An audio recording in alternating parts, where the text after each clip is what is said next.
टेढ़ी बहन। माँ, शादी के बाद से मैं दीदी से मिलने ही नहीं गया। सोच रहा हूँ कि मैं और रिया दीदी के घर हो आते हैं। हाँ बेटा, बहुत अच्छी बात है। उसे भी अच्छा लगेगा रिया से मिलकर। वैसे भी रिया शादी के बाद से कहीं नहीं गई। रिश्तेदारों के घर जाएगी तो एक दूसरे को समझेंगे।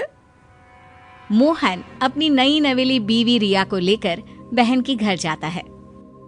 अरे वाह, क्या बात है रिया और मोहन। अच्छा हुआ तुम लोग आ गए। सासू माँ, अरे ओ सासू माँ, कहाँ अंदर माला पकड़कर बैठ जाती हैं? देखिए तो कौन आया है। भाई भाभी आए हैं मेरे 2-4 दिन के लिए।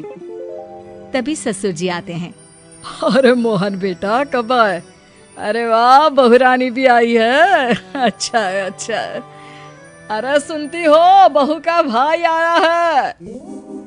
तभी बहन जोर से चिल्लाने लगती है। हाँ आया है तो क्या? बुड्ढे इस फिराक में ना रहना कि मेहमानों के लिए समोसे आएंगे तो तुम दोनों भी लपक लोगे। अरे जाओ अंदर के कमरे में। और सासू माँ, हाथों में मेहंदी लगी है क्या, जो अब तक पानी का गिलास नहीं आया? मोहन और रिया बहन सुनैना की बात से बहुत दुखी हो जाते हैं। दीदी, मैं छोटी हूँ और मेरा बोलना अच्छा नहीं लगता, लेकिन प्लीज आप ऐसे बात ना करें। जीजा जी आपको कुछ कहते नहीं है क्या? आप उनके माता पिता से ऐसे बात करती हैं तो। ओ प्लीज रिया, छोटी हो, छोटी बनकर रहो। और तुम तो बहुत किस्मत वाली हो जो तुम्हें मेरे माता पिता जैसे सास ससुर मिले हैं।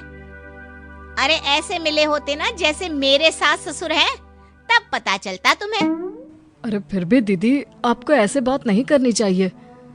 मैं तो हैरान हूँ जीजा जी पर। सभी बात कर रहे होते हैं कि सास पानी का ग्लास लेकर आ जाती है, लेकिन जैसे ही वो ग्लास टेबल पर रखती है, हाथ कांप जाता है और ग्लास गिर जाता है। मैं आप ही साफ कर देती हूँ बहू, माफ कर दो। अरे नहीं नहीं आंटी जी, आप बैठिए, मैं साफ करती हूँ, कोई बात नहीं। रुको रिया, इनकी हिम्मत भी कैसे हुई ग्लास गिराने की। एक काम ढंग से नहीं कर सकते।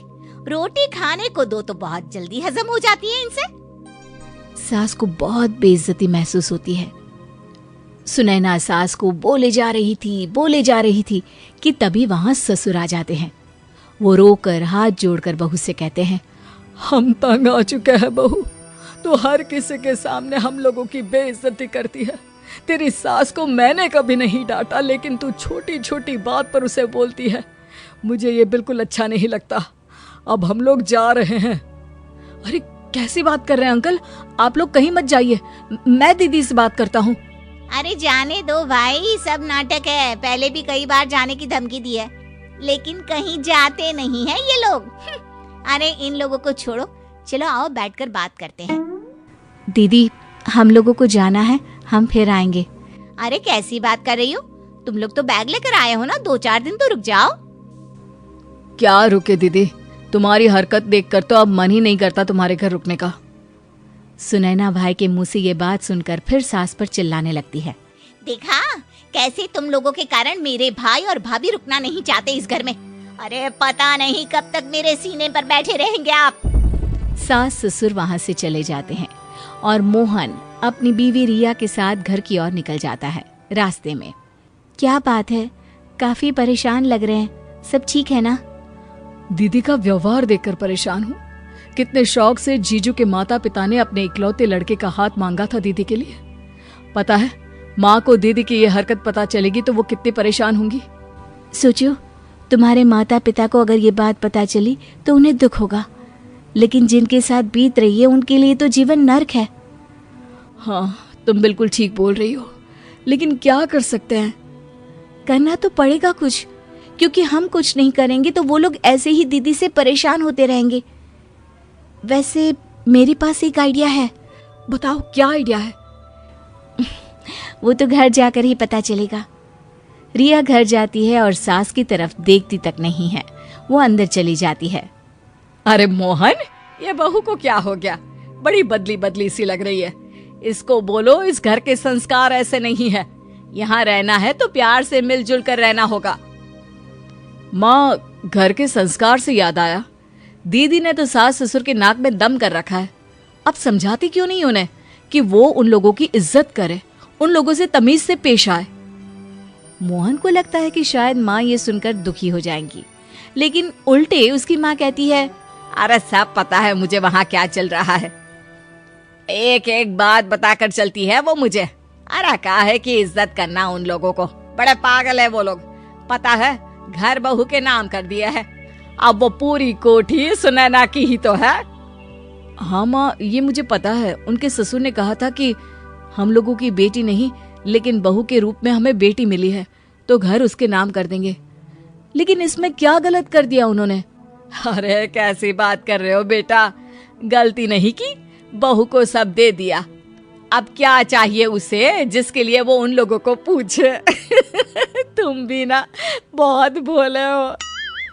तभी रिया सारा सामान पैक करके आती है और मोहन से कहती है, देखो ये बुढ़िया जीते जी तो मुझे ये मकान देगी नहीं, लेकिन हाँ ये मर जाए तो फोन कर देना, मैं आ जाऊंगी।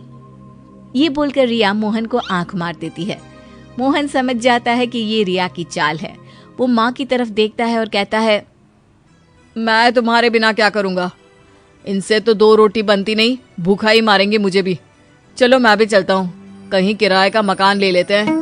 अरे कैसी बात कर रहे हो तुम दोनों, घर कैसे चलेगा? यही सोचकर शादी कराई थी क्या? अरे कमाई तो एक ही की है ना। ये क्या बात होती है माँ जी, घर मेरे नाम करो नहीं तो मैं चली।